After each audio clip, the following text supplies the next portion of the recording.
Hi everyone, this is MSY's Research Notes. Today I want to talk about the third chapter of my literature review and about my overall logic. Because recently I haven't read about any new articles, and so probably I think I will only focus on my own research. And probably in the process of writing methodology or other parts of my essay, I will continue reading articles. So right now, our time is very, very limited, so I will focus more on my own essay. So we begin with the foreign language enjoyment dynamicity, and we divide that kind of dynamic nature into two different parts. The first is a long-term changing, and the second is a kind of immediate or moment-to-moment changes. And then we introduced the methodologies that the existing studies used to capture the long-term changes. And then we also moved to, we write more about the existing methods to capture the immediate fluctuations of foreign language enjoyment. So after introducing the existing methods, we moved to the gaps of the existing methods, and then we moved to the present study based on those gaps. So the long-term changes, basically, there are two different ways. The first is using a pseudo-longitudinal design, which we have already introduced in my previous videos. A pseudo-longitudinal experiment conducted by Professor Dewell and his daughter, and they conducted this experiment in Britain. So this is a pseudo-longitudinal design, and another way to capture long-term changes is by using the validated foreign language enjoyment scale at different time points, or administer the same scale at pre-test and post-tests, or just administer this scale at one time. So basically, they use a scale to capture the long-term changes. And secondly, about the immediate changes, the existing methods, we primarily focused on, firstly, the ideodynamic method, and secondly, we talked about the ecological momentary assessment, and those two methods have already been introduced in my previous videos. And the third is a kind of enjoymeter or enjoymeter method, which is something that I have never heard of. So I think those are the existing methods, and we pointed out the gaps. Firstly, the existing methods, they are well suited to capture the fluctuations at individual level. So little attention has been paid to classroom level foreign language enjoyment fluctuations, especially these immediate fluctuations. And secondly, they can only, those methods, they are mainly based on learner self-reports or learner their self-evaluations. So you can see that, including in some recent review articles, now more and more researchers, they are calling for more objective ways of capturing learners' feelings or emotions. So these are the gaps that we tried to point out, and these are the gaps. Even though we admit that those methods have contributed substantially to the understanding of FLE fluctuation, we still have to say that those methods are not well suited to our present study or the present purpose of our study. So we tried to utilize some processing indicators or processing evidence, namely vocal signals, to capture the fluctuations of FLE at classroom level. not individual level, at classroom level, and also at the same time, we want to capture classroom behaviors to fit our study purpose.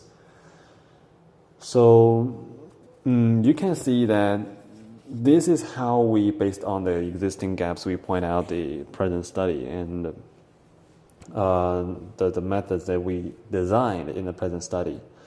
And then after introducing our purpose or the new methodology that we will adopt in the present study, we have to prove the legitimacy of this new approach.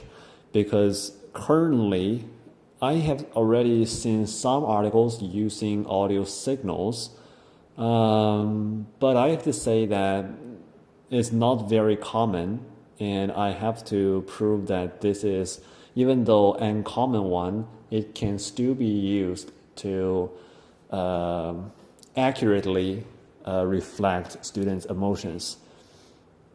So how to prove the legitimacy? Firstly, we just focused on a very broad domain, which is vocal signals or just some vocal expressions can reflect emotions. You can see that this is like the largest category that we stem from. So you can know that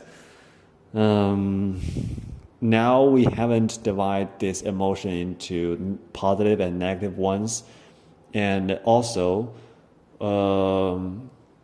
we still haven't divided different kind of vocal expressions. So we just want to firstly lay a solid foundation that vocal signals can demonstrate or reflect what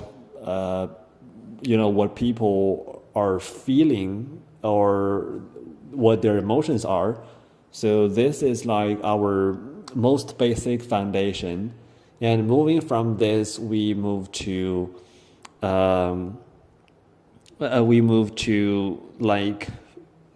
what type of vocal expressions do people generally use? And there are two major broad domains. And the first is like the the verbal expression. The second is non-verbal expression. And those two broad categories, we then move to the positive emotion.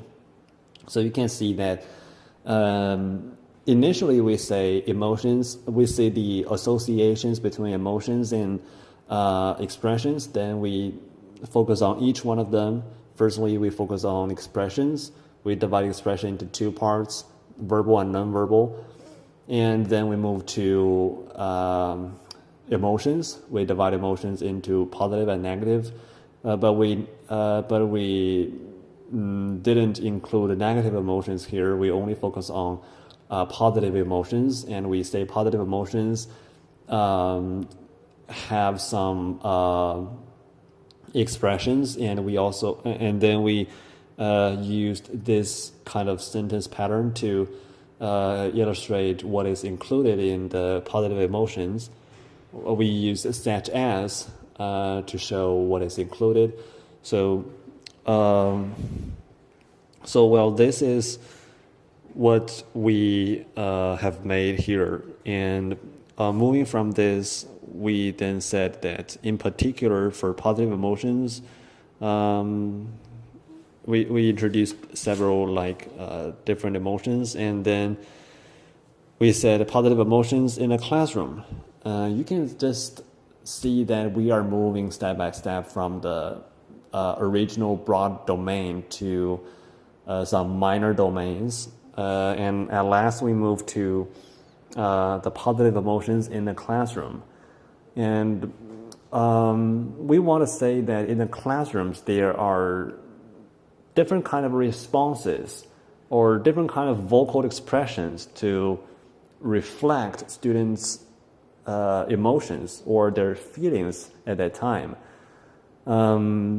So we just pointed out that there are several kinds of vocal expressions, and we are now writing this part currently.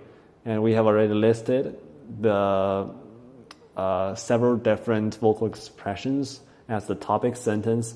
And now we are trying to find some empirical studies to prove that, such expressions has already been tested in real examples or in real cases, and to prove that, and they have been proved that such expressions can reflect students' positive emotions. And after this, after introducing real classroom situations, we'll then move to the next part, which is also the last one, because what we design is foreign language enjoyment signals, so only positive emotions are absolutely not enough. We have to say, or we have to explain why those vocal signals can reflect positive ones, and also in second language contexts, why those signals can move from a broader domain to a specific foreign language enjoyment. Because absolutely, for example, enjoyment, engagement, and also other various emotions can all belong to the broad category of positive emotions or achievement emotions. So we need to at last explain why those vocal signals are well suited to capturing foreign language enjoyment instead of this broad positive emotion. So this is something, or this is the part that I am still thinking of. Well, we have to say that foreign language enjoyment is one of the most conspicuous or one of the most salient construct, positive emotion construct in achievement emotions. So probably this can be one of the reasons, but as you can see, this is not very convincing. So we have to utilize some theories or the definition of FLE or other theories to prove that, those vocal signals proposed or developed by ourselves can show that FLE can reflect FLE instead of a broad domain of positive emotions. So this is the part that I'm still thinking of. And there is another one that I think probably I shall just omit in my writing, which is in some current essays, researchers have already used the audio signals as a kind of process indicator, which proves that this methodology is eligible in the current studies. But actually, I think this part has already been mentioned in some previous parts. So I think there is no need for me to put this as a single paragraph or a single section in the third chapter. So probably I shall just omit this part.